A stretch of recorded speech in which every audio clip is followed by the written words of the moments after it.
అమరావతిపై ఇన్నాళ్ళు చంద్రబాబు చెప్పిన మాటలన్నీ బోగస్సేనా? అమరావతి మాటున చంద్రబాబు సర్కార్ దోపిడీకి మాస్టర్ ప్లాన్ను సిద్ధం చేస్తోందా?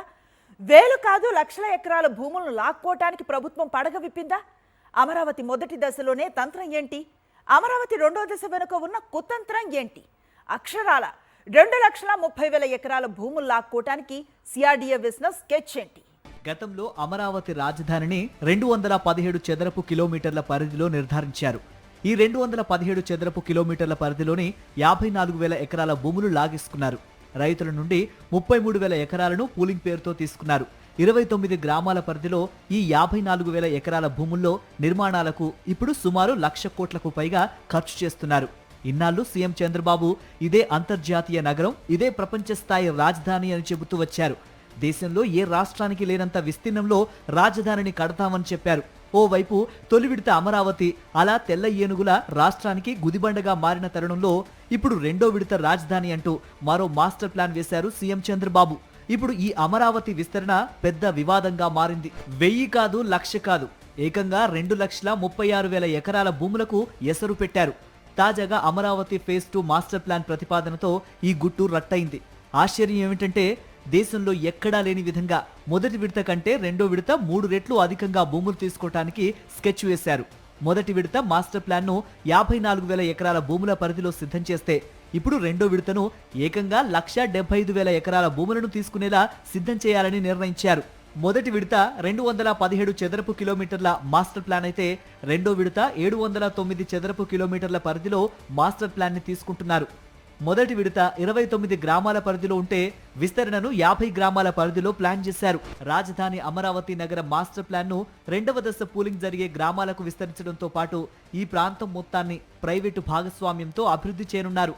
ఈ మేరకు పూర్తి స్థాయి మాస్టర్ ప్లాన్ తయారు చేయడానికి ఆసక్తి కలిగిన సంస్థల నుంచి టెండర్లు పిలిచారు. దీనికోసం రూపొందించిన నోట్లో అనేక కీలక అంశాలు పొందుపరిచారు.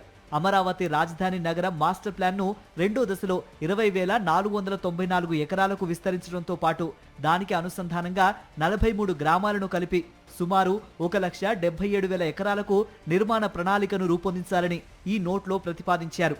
దీంతో ఇప్పటికే తొలి దశలో సమీకరించిన 54,000 ఎకరాలతో కలిపి మాస్టర్ ప్లాన్ విస్తీర్ణం 2,30,000 ఎకరాలకు చేరనుంది. రెండో విడతకు సంబంధించిన మాస్టర్ ప్లాన్ నోట్లో ప్రైవేటు భాగస్వామ్యంతో అభివృద్ధి చేయాలని స్పష్టంగా పేర్కొన్న ప్రభుత్వం దానికి సంబంధించిన విధి విధానాలను రూపొందిస్తోంది. స్వల్ప, మధ్యస్థ, దీర్ఘకాలిక పద్ధతుల్లో అభివృద్ధి చేసేలా ఈ ప్రణాళికను తయారు చేయనుంది. ఈ మాస్టర్ ప్లాన్ తో మరో అనుమానం రేకెత్తింది. 43 గ్రామాల నుంచి 1,75,000 ఎకరాల భూములను లాక్కోవటం ఓ స్కెచ్ అయితే దీన్ని మొత్తం పీపీపీ పద్ధతిలోనే చేపట్టాలని నిర్ణయించడం మరో ఎత్తు. అంటే తెలుగుదేశం పార్టీ నాయకులు, వాళ్ళ బినామీలు, ఉర్సా లాంటి సంస్థలు వచ్చి గద్దల్లా ఈ రైతుల భూములను కారు చౌకగా ఎత్తుకుపోవడానికి లైన్ క్లియర్ చేయబోతున్నారన్నమాట.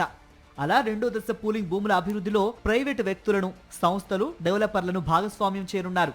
అమరావతి రాజధానిని అభివృద్ధి చేయటం, పూర్తి చేయడంతో పాటు ఆర్థికాభివృద్ధికి వీలుగా అనుబంధ నగరాలను మాస్టర్ ప్లాన్ పరిధిలో ఏర్పాటు చేయాలని, దీనికోసం అదనపు భూమికి ప్లాన్ విస్తరించడం అవసరమని ప్రతిపాదించారు.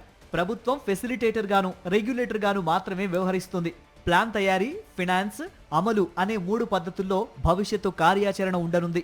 కొత్త స్కెచ్ ప్రకారం గుంటూరు దగ్గరలోని డోకిపర్రు నుండి మొదలుకొని పెదకురపాడు మండలంలో తాళ్ళూరు గ్రామం, పెదకాకాని మండలంలో వేజెండ్ల, మంగళగిరి మండలంలో కాజా గ్రామం వరకు మొత్తం ప్రాంతాన్ని మాస్టర్ ప్లాన్ పరిధిలోకి తీసుకురానున్నారు. 6 నెలల్లో 2 దశల్లో దీన్ని పూర్తి చేయాలని సిఆర్డీఏ అవసరాల మేరకు విస్తరించడంతో పాటు అవసరమైతే అదనపు గ్రామాలకు ప్లాన్ను విస్తరించేలా రూపకల్పన చేయనున్నారు. తొలి 2 నెలల్లో 7 గ్రామాల్లో మాస్టర్ ప్లాన్ తయారీకి వీలుగా అన్ని రకాల సర్వేలు పూర్తి చేయడంతో పాటు గ్రీన్, బ్లూ ప్లాన్ ను రూపకల్పన చేయనున్నారు. రెండో దశ పూలింగ్ ప్రణాళికకు సంబంధించి గుంటూరు జిల్లాలో 29 గ్రామాలుండగా పల్నాడు జిల్లాలో 14 గ్రామాలున్నాయి.